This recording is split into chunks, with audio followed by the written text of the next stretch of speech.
Hi guys, welcome to ST Traveler, and today we are going to be doing the final video of my Iceland series. I'm so sorry that it took me so long to get to this last video and that I couldn't do it before I went to Colombia. Things got a little crazy, and then when we got back from Colombia, there was the whole coronavirus situation that's going on. So I kind of had to take some time to settle in.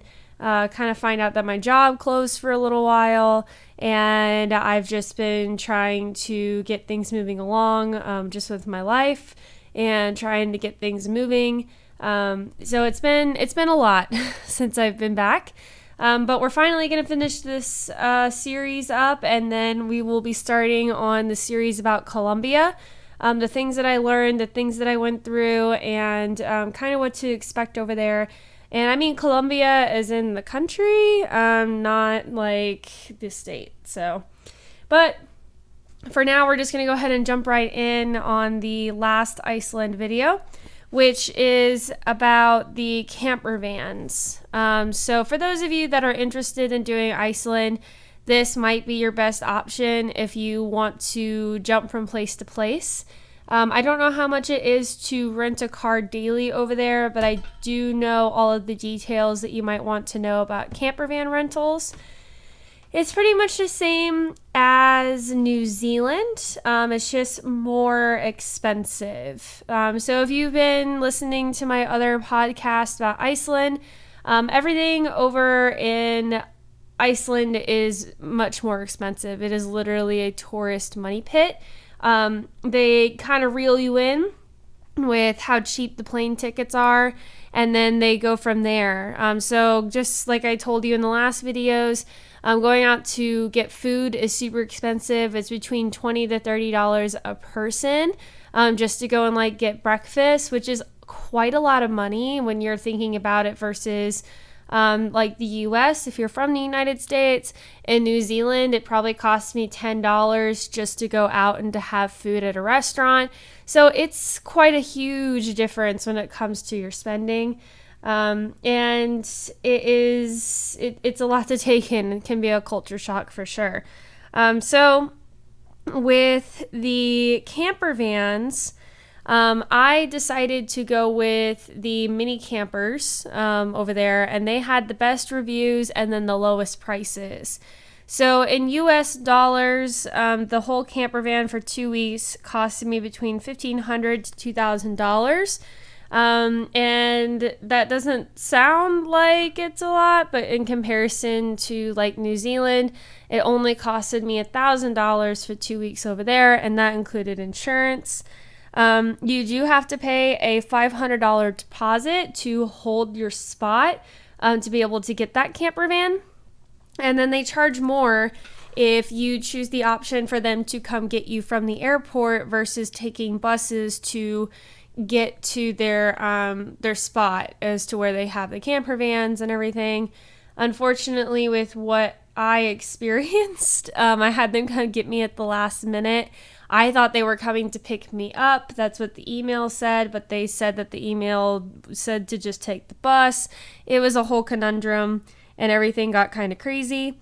So there are a couple of things that the camper van comes with, and this is the mini camper version. So everything is a lot smaller. This can only fit up to 2 people to sleep in.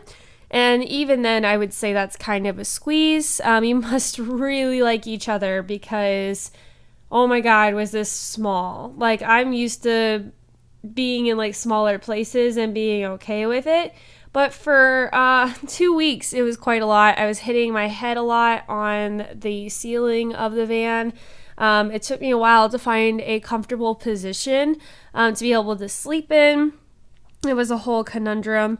So the things that come with this camper van is it comes with a cooler. It's not a refrigerator. So the cooler means that you have to like find food that you're okay with eating daily. So if you have to get meat, only get meat for a day and eat it. You can't really save it. They don't sell ice, believe it or not, in Iceland. So keeping it refrigerated is a lot harder than it seems. When I was there, I was lucky that the temperatures was cold enough that I could actually put my little cooler outside of the camper van, and that would keep everything cold for at least a couple of days.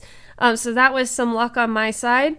It does come with a queen size bed, but just think of a camper van and then take that and divide it by half. And the top half of that is where you're going to be sleeping. There are parts of it that you can take apart to make into the queen size bed, and then when you're not sleeping in it, you can make it into little side benches, and then you can store stuff in the back of the van, while the driver and the passenger seat are where you and maybe someone that you're with would be for most of the time when you're traveling around Iceland. So it does come with linens as well, but they don't really give you a lot in terms of like a pillow. The pillows are super thin. So if you are someone that likes neck support, or if you just sleep with like a million pillows at your house, maybe bring like an inflatable pillow, which would be easy to transport. Because I had that issue and my neck was hurting by the time that I got back home. And it was one of those things where the little blanket that they gave you is not very warm. So definitely will need to get a blanket, either buy one while you're there or bring a portable one that you're good with. Or a sleeping bag. They do recommend that as well. You could even rent sleeping bags from them. And extra linens if you would like to, but I didn't take that option because it was already expensive to get the camper van in general. So I just decided to go the easy way. So it does come with a portable burner as well. So you can cook food while you're on the road. It comes with like spatulas, some bowls. It comes with forks and knives and stuff like that. Everything is kind of spread out throughout the van, so it's not in one location, which is kind of a pain. And they don't have like a sink, so you kind of have to wash things at the campground that you're staying at. So don't forget about that if you're doing that, because stuff can get kind of everywhere. And I learned that as well. You need to kind of make your own trash bag. So like use the actual plastic bags that you get from the grocery store. Like keep those and use those as a trash bag on the side. So it comes, if you're going into Iceland in the wintertime, it comes with a heater as well, but the heater is super small. It won't even keep the entire van warm. So if you're going there between the time that I was, which is like September, October time, then I would say to bring a jacket that you're okay with wearing overnight, or like I said before, a sleeping bag. It does get super cold. I was really uncomfortable for a little while, trying to get used to like the cold versus having the burner. Not the burner, sorry, the little heater, and it was quite an adventure for sure. I got really cold at night, but after a little while I figured out a system that worked for me. So everything in Iceland is oh god, it is money. They don't have anything for free there. In New Zealand they had free spots where you could camp for a night. That way you could save a couple of bucks here and there. Unfortunately, in Iceland, that's not a thing. They don't believe in the word free. That's not something that they do there. So you're definitely going to be paying in USD currency between $20 to $30 a night, depending on the campground. Some of them have a lot more options. Like some of them will have places for you to do laundry. They'll have really good Wi-Fi. They'll have showers that you can use, like really nice showers. And they try to keep things at a good point. The lower campgrounds, they're not going to have as much stuff that you can use.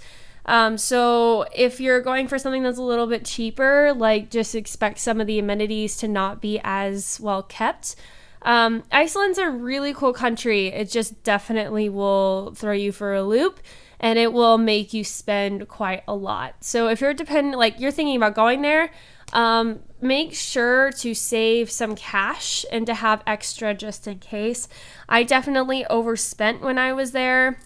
I wasn't expecting to overspend, and that kind of was a little upsetting to find out about how much I spent when I got home. I guessed about $2,000 when I was there, and I spent roughly $3,500. So it was definitely more expensive, and that's okay. I had reserves and savings and all that, but I definitely would have preferred to not have spent as much money. And then if you add souvenirs on top of that, then it just obviously adds up to that as well. So I hope you guys enjoyed these podcasts. I hope it helps some of you to kind of decide if you want to go or not. I think it's definitely worth the visit. Probably not for as long as I went. I would probably narrow it down between like 3 days to a week. 2 weeks was quite a lot. And if I ever go back, I would just go for about 4 days, maybe 5 days. So I hope this little guide helps you guys. And I really appreciate you guys for listening and for following along. The next podcast will be about Colombia, which I'm really excited about. And I have so many videos to share with you guys. I've got drone videos and GoPro videos.